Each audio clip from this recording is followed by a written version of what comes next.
Seja muito bem-vindo ao segundo vídeo dessa série, lendo a Declaração de Fé das Assembleias de Deus do Brasil. Hoje nós estaremos fazendo a leitura do capítulo de número 2, que fala sobre Deus. Então vamos lá direto ao ponto. O material na íntegra você pode encontrar nesse link que está na descrição do vídeo e pode acompanhar aí a leitura, embora o texto esteja integralmente na tela, tá certo? O nosso objetivo aqui é fazer a leitura e é conhecer um pouco mais sobre o que a nossa igreja crê, sobre em que a nossa igreja está baseada, quais são os elementos basilares e as visões que essa denominação tão grande no Brasil adota, tá certo? Então vamos lá, capítulo número 2, sobre Deus. Cremos, professamos e ensinamos que Deus é o supremo ser, criador do céu e da terra. Porque assim diz o Senhor que tem criado os céus, o Deus que formou a terra e a fez. Ele a estabeleceu. Isaías 45:18. Que ele é o Deus Pai de nosso Senhor Jesus Cristo, para que creiais que Jesus é o Cristo, o Filho de Deus, e para que crendo tenhais vida em seu nome. Também cremos que ele é Espírito doador e mantenedor de toda a vida. O Espírito de Deus me fez, e a inspiração do Todo-Poderoso me deu vida.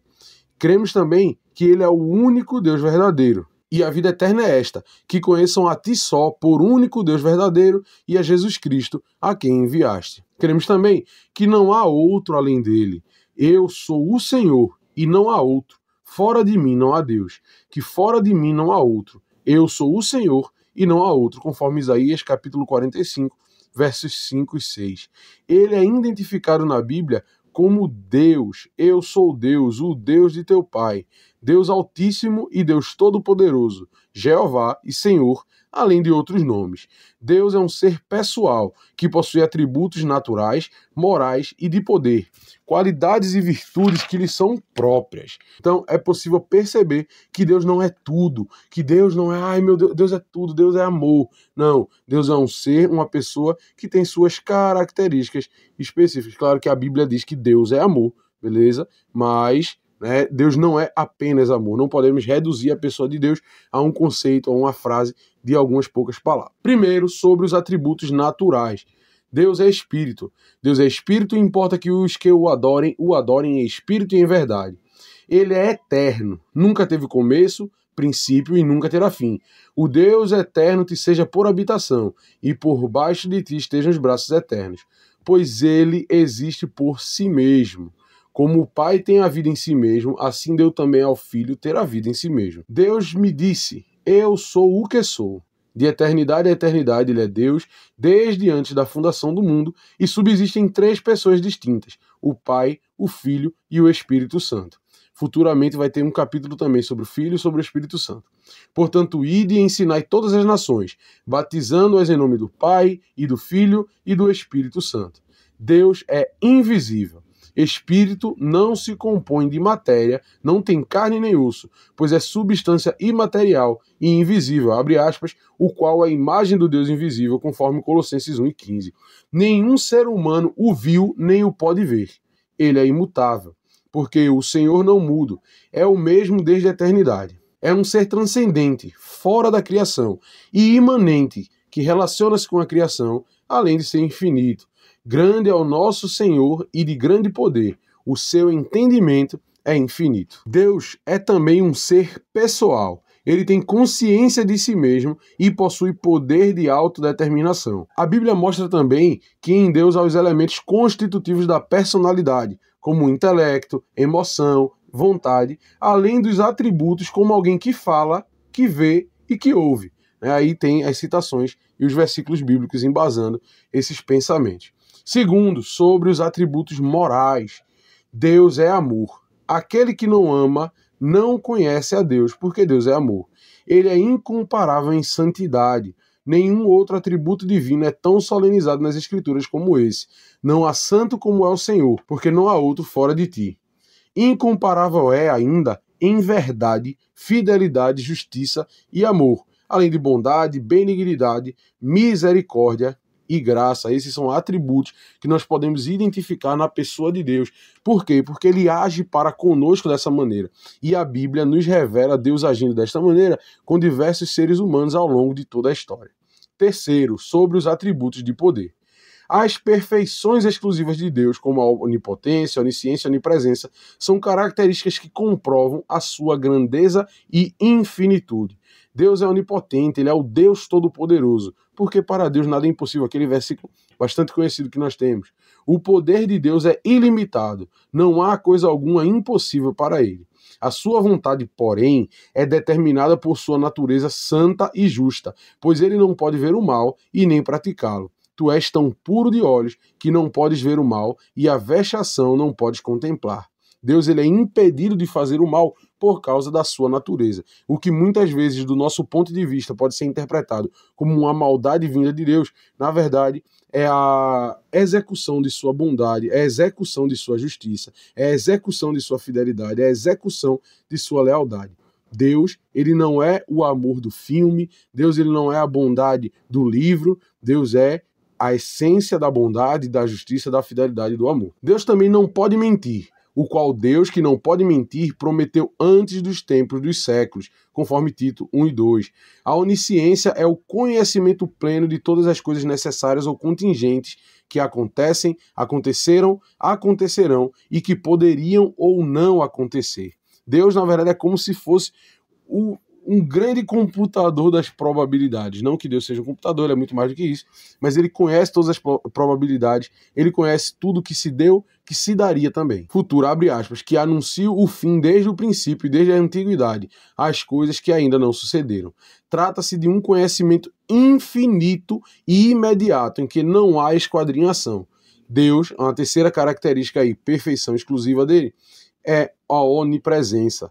Abre aspas, mas na verdade, habitaria Deus na terra, eis que os céus e até o céu dos céus te não poderiam conter, quanto menos esta casa que eu tenho edificado. 1 Reis, capítulo 8, versículo 27, muito provavelmente a oração de Salomão, quando vai fazer ali a inauguração do templo. Então, Deus, ele é onipresente, ele está em todos os lugares, ele pode estar em todos os lugares, ele nada pode conter a sua presença, ele é onisciente e ele também é onipotente, sendo a sua onipotência limitada apenas pelas suas características de justiça, bondade, mansidão, benignidade, fidelidade, enfim. Quarto ponto, sobre o nome de Deus. O Deus verdadeiro, revelado nas Escrituras, apresenta-se a si mesmo com diversos nomes e títulos que são inerentes à sua natureza e que revelam suas obras e seus atributos. Há 3 termos no Antigo Testamento hebraico para Deus. São eles El, Eloá e Elohim. O Novo Testamento grego usa o substantivo Theos para Deus. O nome El significa ser forte, proeminente, sendo um termo semítico muito antigo para a divindade, usado para identificar o Deus de Israel. E levantou ali um altar e chamou-lhe Deus, o Deus de Israel.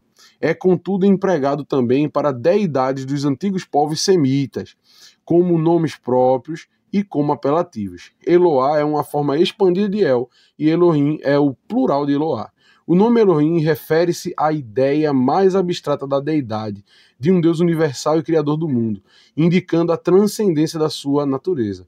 Deus é apresentado pela primeira vez na Bíblia com esse nome. No princípio criou Deus, ou seja, Elohim, essa entidade mais abstrata de fora da criação, né? Os céus e a terra. É o único nome empregado para o Criador no relato da criação em Gênesis capítulo 1. Quinto ponto, sobre outros nomes de Deus. Outros nomes são mencionados nas Escrituras, os quais também revelam a natureza e os atributos do Deus de Israel, como Elion, Shaddai, Adonai e Yahvé. Vale salientar aqui que Deus ele se apresentou em muitos momentos no Antigo e no Novo Testamento, sobretudo no Antigo Testamento, como sendo um Deus que tinha uma agência específica para uma determinada necessidade. Então, quando Deus se manifestava para curar, ele se apresentava como um Deus capaz de curar. Quando ele precisava, quando o povo clamava por um Deus todo-poderoso, um Deus das guerras, um Deus que poderia vir e fazer Israel triunfar, ele se apresentava também como tal. Então, por causa disse que nós temos diferentes nomes para Deus. Não é porque a concepção divina do povo israelita, na verdade, seria uma visão de um panteão, ou seja, vários deuses que estão ali trocando de função, não. Mas é um Deus que ele é poderoso, ele é completo, ele é pleno e ele se apresenta para o seu povo mediante a necessidade que aquele povo tem dentro de um determinado cenário. O nome Elion significa Altíssimo, bendito seja Abraão, do Deus Altíssimo. Shaddai quer dizer Todo-Poderoso e Adonai indica Senhor. Eu vi ao Senhor assentado sobre um alto e sublime trono, lá em Isaías capítulo 6, verso 1.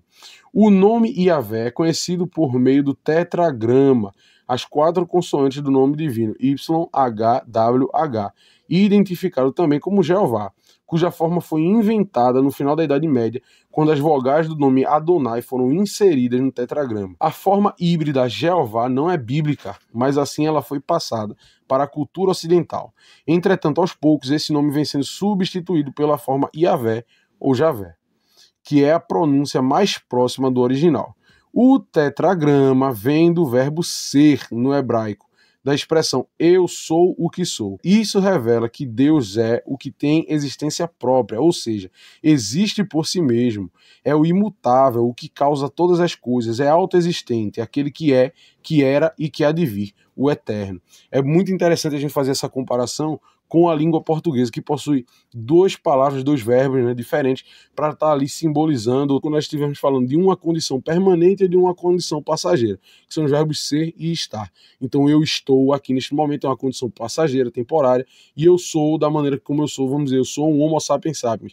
Isso aí é uma condição da qual eu não poderei jamais escapar.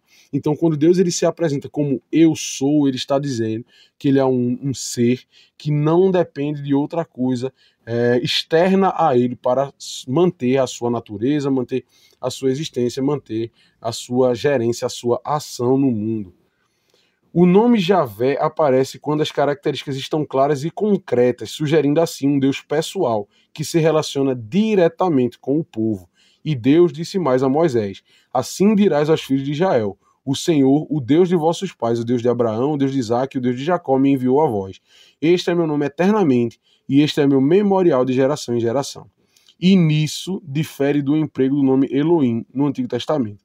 A partir de 300 a.C., o nome Adonai passou gradualmente a ser mais usado que o tetragrama, até que o nome Javé tornou-se completamente impronunciável pelos judeus. Se você quiser que eu traga um conteúdo mais específico sobre por que o nome Yahvé ou Javé tornou-se completamente impronunciável pelos judeus, só você deixar aí nos comentários que eu faça esse roteiro e traga esse vídeo assim que possível. O 6º e último ponto deste capítulo sobre Deus vai falar sobre as obras de Deus. A Bíblia ensina que o universo foi planejado por Deus antes de ser criado. Planejamento, origem, manutenção de todas as coisas no céu e na terra envolve governo e preservação de toda a criação. Tudo foi criado com um propósito, segundo o eterno propósito que fez em Cristo Jesus nosso Senhor. Deus trouxe o universo à existência do nada e de maneira instantânea pela sua soberana e livre vontade. Deus criou tudo o que há, porque quis, com o seu próprio poder, e mantém um relacionamento com a sua criação. Deus não é o relojoeiro cósmico que deu play no universo e se afastou, deixando tudo ao poder e ao sabor das contingências. Deus é um Deus que age ainda na realidade. Os decretos ou conselhos divinos são o plano eterno e imutável de Deus, claramente revelados nas Escrituras. Dizem respeito à vontade e ao propósito de Deus, tais como a criação, a encarnação do Verbo, a eleição de Jesus como Salvador e a eleição de Israel e da Igreja. Trata-se de deliberações absolutas que nasceram do desígnio e propósito do Deus Trino na eternidade e que independem da ação humana ou de qualquer outro ser no universo. Ninguém é capaz de frustrar esses desígnios de Deus. Bem sei que tudo podes e nenhum dos teus pensamentos pode ser impedido, e nenhum dos teus planos pode ser frustrado. A providência divina é a atividade de Deus na preservação, concorrência e governo de todas as criaturas e de tudo que ocorre na criação até seu destino final. A preservação é o cuidado divino em conservar e manter todas as coisas criadas, sustentando todas as coisas pela palavra do seu poder, conforme Hebreus capítulo 1, verso 3. Isso inclui o homem na providência divina, bem como os demais seres viventes, sejam eles animados ou inanimados, e toda a natureza. Deus cuida de todos os viventes, desde a estrutura mais simples até a mais complexa. O mundo não subsistiria sem o cuidado e a vontade preservadora de Deus. É também nesse sentido que opera a concorrência. Por seu turno, o governo divino não é um controle meticuloso, ao ponto de excluir a liberdade humana. O seu reger por direito fixa limites a essa liberdade, porque nele vivemos e nos movemos e existimos. A ideia que está sendo passada aqui, ou pelo menos a ideia que eu consigo absorver, é de que tudo foi criado de uma determinada maneira e essas regras limitantes foram postas pelo próprio Deus para que dentro delas nós possamos gerir o mundo conforme as nossas possibilidades, conforme as nossas condições. Deus, no entanto, ele não é um ser que nos deixou a própria sorte. Peço a vocês que dêem um like, compartilhe aí, curta, se inscreva no canal, mande para outras pessoas para elas poderem estar tendo acesso a esse conteúdo e comente aquilo que você tem o desejo ou o interesse de ver aqui no canal, tá certo? Até amanhã com o próximo vídeo, o 3º capítulo sobre a Trindade. Tema espinhoso, bastante complicado, mas que a gente vai tentar fazer o nosso melhor. Na verdade, vamos ler e ver o que é que a gente aprende. Tchau, tchau.